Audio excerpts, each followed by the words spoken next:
All right, let's head over to Robert Fife, Ottawa bureau chief for the Globe and Mail, and has joined us throughout this election campaign. And it's great, Robert, to put a bow on it this morning with you. Welcome back to the show.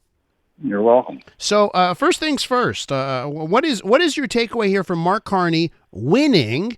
And I know there's some debate as whether it's going to end up being maybe a majority. There's still that pathway there, but we're looking at a minority government here with 168 seats right now. What's your reaction to the results? What do you think the message that was sent by Canadians last night? Well, I think it's a remarkable achievement that the Liberals managed to get a fourth term.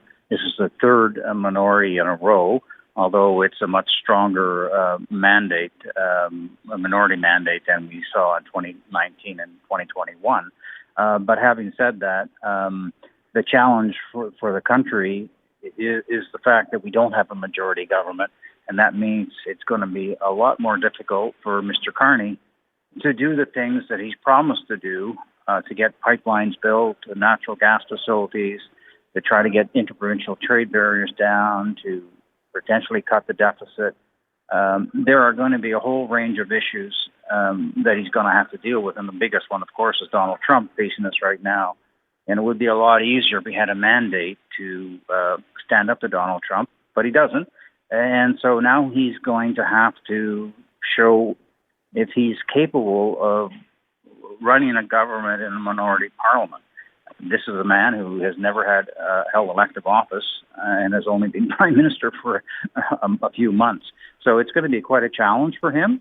And there's no real reason why the Conservatives under Pierre Poilievre are going to show him any kindness, because they're in a minority government situation, and as soon as they can get an election, probably in a year or so, they will likely or hope to form another government. So it's going to be a very challenging time for Mr. Carney, but also a challenging time for the Canadian people and our economy. Let's talk about Pierre Poilievre, who's still leader of the official opposition and still gets to live at Stornoway, but he's not in the House of Commons right now because he lost his seat.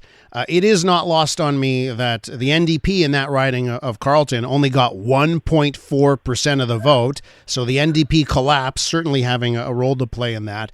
But what are you hearing from Conservative land this morning on Pierre Poilievre losing his seat and how that party goes from here? Well, we knew a week or so ago that he was in trouble because the Conservatives had to bring in campaign workers. And, he won, I think, with 56% in 2021 and 40-some% in 2019. So, I think there's a number of reasons for it. It tends to be a heavily civil service area. But also, a lot of people may remember him for support of the trucker convoy, which was not something very popular in this city, for sure. But I think he's going to be able to hang in. He will have some member, maybe Cheryl Gallant in the Renfrew area, to step down, or somebody from Alberta. Anyway, he'll find a safe riding to step down, and I'm sure he'll be back in the House of Commons by the fall. And he should be. But there are other challenges he's got to face. He might have won if he had allowed the party to be a much bigger tent. When you alienate Doug Ford and some premiers in Atlantic Canada, when you want nothing to do with Jean Charest, who could be a very strong campaigner for you during an election campaign in Quebec, when you have somebody of the caliber of Mike DeYoung, who was a BC finance minister, and then you say, we don't want you because you're not right-wing enough, even though he's really a conservative. I think they have to have a reckoning of that, and I would also imagine that a caucus will express their viewpoint that they're tired of being muzzled and treated like their kindergarten students. They're going to, it's time for Mr. Poilievre to allow his MPs to be grown up. And more significant, to widen the Conservative tent if he's going to win a majority government next time around. Well, Robert, we certainly felt it here. When we tried to do debates with local candidates, the Conservatives were nowhere to be found. They weren't allowed to talk during this election campaign. So certainly a point taken there on if they need to recalibrate on that front. Now, for the NDP, of course, Jagmeet Singh resigning after the disastrous results that came in last night. How do you think they handle this? A balance of power with 7 seats, perhaps. How do you think they handle this going forward? Well, first of all, they made a bad mistake by getting into bed with the Liberals and signing that supply and confidence agreement. They said, well, we can do this because we're going to get anti-scab legislation. We're going to get pharma care, dental care. Well, all good for you, except that the Liberals got the credit for you, and the Conservatives were very successful in presenting them as the Liberal puppets, and they paid the big price for it in the ballot box. So, look, Mr. Carney now stands as a minority government. He's going to have to practice brokerage politics. He's going to have to try to get the NDP on side on some votes, and other votes he'll try to get the Bloc Québécois, and there'll be some times where the Conservatives might support them, say if they want to have liquefied natural gas facilities and they need a trade corridor or something like that. So it's going to be a lot of negotiation, and unfortunately for you and me, our wallets, that's usually costs money. But to that point, right? Because you said off the top, I think you referenced like about a year, right? A year for this minority government to last. And of course, we just lived through a minority government that almost made it to 4 years. That's an outlier, right? As to what usually happens.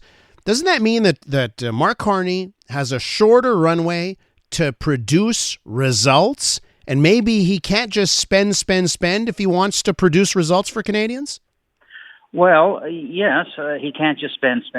But if he's going to go down to defeat because the NDP or Bloc will not support him, what do you think he's going to do? Yeah. He's going to open up a vault and give them money. That's just the reality of minority government politics. But he is. I think he's a responsible person, and he's talked certainly about wanting to have a better control of spending, but we're in a minority government situation. And so he's got a lot on his mind. And the principal one right now is what's facing him in the White House, Donald Trump. He's talked about trying to get negotiations going immediately on new security and economic arrangements with the United States. We hope that can get started, but I would hope that they try to drag it out as long as possible, because Mr. Trump is now getting under a lot of pressure from the U.S. business community, as well as his supporters, ordinary Americans who are having to pay more for imported goods because of tariffs. And the business community, tariffs has caused a lot of trouble for these companies, having to have increased costs and the chaotic style of Mr. Trump. So it's very hard for them to plan, because yes, tariffs are on, no tariffs are on, no, back on. It's the madness of King Donald. Yeah. And it seems like we're not going to have a dull day in Canadian politics for a while. Robert, always a pleasure talking to you. Thank you so much for You're hopping welcome.